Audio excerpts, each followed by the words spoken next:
Good morning, all. CamelbackTrading.org coming to you this Thursday morning, January 28th. We are looking at the SPY ETF's market profile here on Window Trader.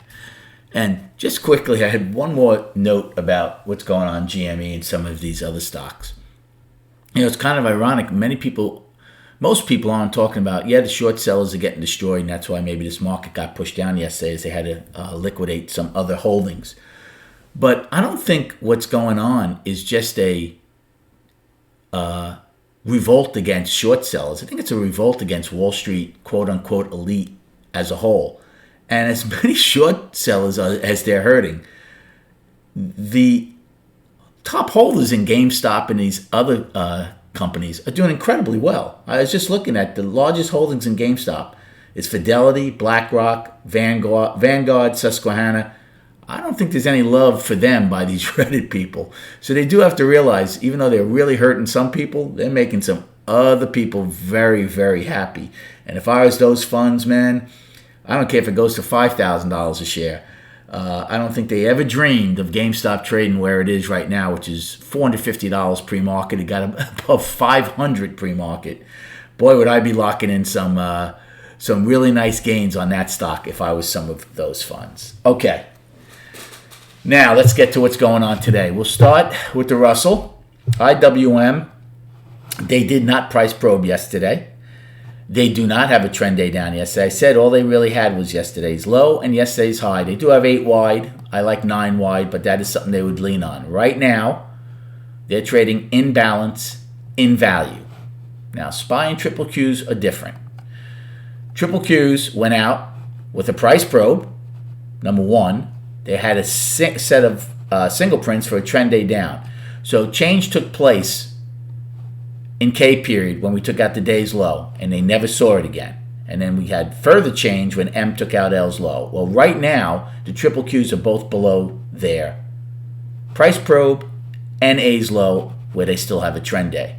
So right now, triple Qs, unless nothing changes, sellers are still firmly in control unless they take back A's low from yesterday. Now, pretty much the same in SPY, but right now the difference between triple Qs and SPY, even though we've traded below our price probe a lot, and in fact we're below it again, look at this volume being packed in right above where we settled and right below where change took place. So here's your early line in the sand for SPY. Number one, for buyers, they have to get above L's low, and more importantly, get above A's low. Fill the single prints and get acceptance back in the day's range where we were 9 wide. Remember, this can never really be lowered. It only got lowered from C to D, and that's it. But until buyers are able to get above A's low where change took place, nothing changes for me. That's number one. Number two, with 2 days to go, unless they get back inside of last week's range and close inside of it, you'll have an outside week down. That would be very bearish. So if we can't get any acceptance above L's low or A's low, well, for sure you're going to take out yesterday's low and go test the 50-day moving average, because there is really nothing below us right now. So again, sellers have an opportunity to do some real damage. 50-day moving average right now is at 370.25.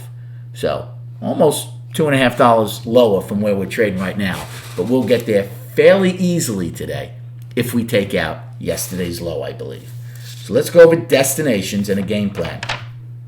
So right now, on the upside, your price probe, which is L's low of 373.12, is your first upside destination. We're trading right below it. And don't forget, we have GDP coming out at 8:30. Right now, it's 8:20.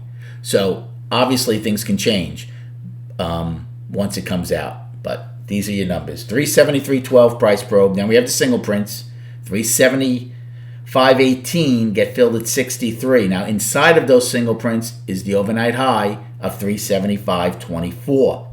Then we have nothing until 377.94, which was 9 wide, and 378.89, which was the afternoon rally high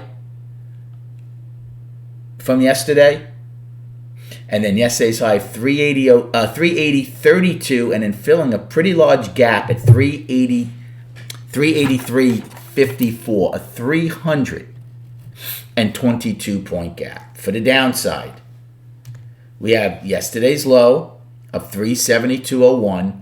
Then we have our overnight low at 370, right below the 50-day moving average. And then things get very dicey, right? We've talked about these reference points far and wide apart. 369.12 daily low, 368.05 daily low, 364.82, which right now is a weekly low, but will be our monthly low if we don't take it out by tomorrow.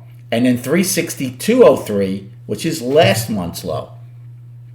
So you can see how these algorithms can get some really, really nice acceleration to the downside because there's not much to search for or to lean on. So what's the game plan for this morning? Well, we're in balance below value right now. We're below L's low. Again, if you can't get acceptance above there, then you can't even attest A's low. Now, do I want to take a short against L's low? You can, but again, if you get accepted back into L's range, then you might test up there. Now, L's range was fairly large, $2. So I'm not going to take that kind of heat up to A's low. So if you take a short this morning against L's low, now again, we don't know. I don't know where the market's going to open. We still have 75 minutes or 70 minutes, and we still have the GDP coming out. But if we open below L's low, you can take a short out inside of L's low. And then I would definitely try again another short around L's high and out if the single prints get filled. Those are two shorts. A third short would be if in the next 70 minutes we gap lower. Well, if we gap lower, then I'm looking at a short out if the gap fills, because then there's another dollar's worth of heat to L's low where you can try again. So those are three short scenarios really early. You're going to have lower value right now if that was the case, which would be in your favor. Is there a long scenario? Well, can you take a long against yesterday's low? You can, but I'll tell you right now, if you get below yesterday's low, I would be out of that. You're going to be buying with lower value and nothing to lean on below M except your overnight, which is even $2 lower and below the 50-day moving average. Now, if we do get down to the 50-day moving average and you want to take a call play or go long to see if we get that initial bounce, a lot of times you get an initial bounce off a very visual area. You can do that, but just remember, at that point, you're going to be going down pretty hard. You're going to have lower value. If you take that play, it's only to see an initial bounce right away. Any breach below it, and again, this market has room to move to the downside. These are really early plays. Again, CamelbackTrading.org's voice channel room with live streaming profile of the triple Qs, IWM, and SPY all day for $20 a month. That ends starting Monday as it goes to $30 a month. And then chart-wise, I'm going to show you the weekly and the daily. The weekly right now is my big focus. With 2 days to go in the week, buyers certainly want to get back inside the 376.75 level. If not, it's an outside week down. If they do get that, well then, for all intents and purposes, if 364.82 is our monthly low by tomorrow, that's your next target on both the monthly and the weekly. We're in balance right now, and the bottom of this 4-week balance would be 364.82.